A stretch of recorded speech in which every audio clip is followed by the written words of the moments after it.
Turqia, Arabia Saudite dhe Katari kanë refuzuar t'i japin Shteteve të Bashkuara qasje në hapësirën e tyre ajrore dhe në bazat ushtarake për nisjen e sulmeve të mundshme ndaj Iranit, raportojnë burime diplomatike dhe media ndërkombëtare.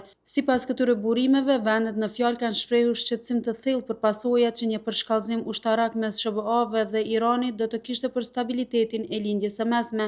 Ato kanë theksuar se nuk dëshirojnë të përfshihen drejt për drejt në një konflikt që mund të shndrohet në luftë rajonale. Arabia Saudite dhe Katari, të cilat strehojnë edhe prani ushtarake amerikane, kanë anvizuar se përdorimi i territorit të tyre për operacione kundër Iranit do t'i ekspozonte ndaj kundërpërgjigjeve të mundshme iraniane. Ndërkohë, Turqia ka mbajtur një qendrim të ngjashëm duke theksuar nevojën për zgjidhje diplomatike dhe shmangje të veprimeve që mund të rrisin tensionet. Vendimi vjen në një kohë tensionesh të larta në rajon ku Irani ka paralajmëruar se çdo sulm ndaj tij do të pasohet me kundërpërgjigje ndaj interesave amerikane dhe aleatëve të saj në lindjen e mesme. Analistët vlerësojnë se ky qëndrim i vendeve rajonale tregon përpjekjet e tyre për të ruajtur stabilitetin, sigurinë energjetike dhe për të shmangur përfshirjen në një konflikt të drejtpërdrejtë ushtarak.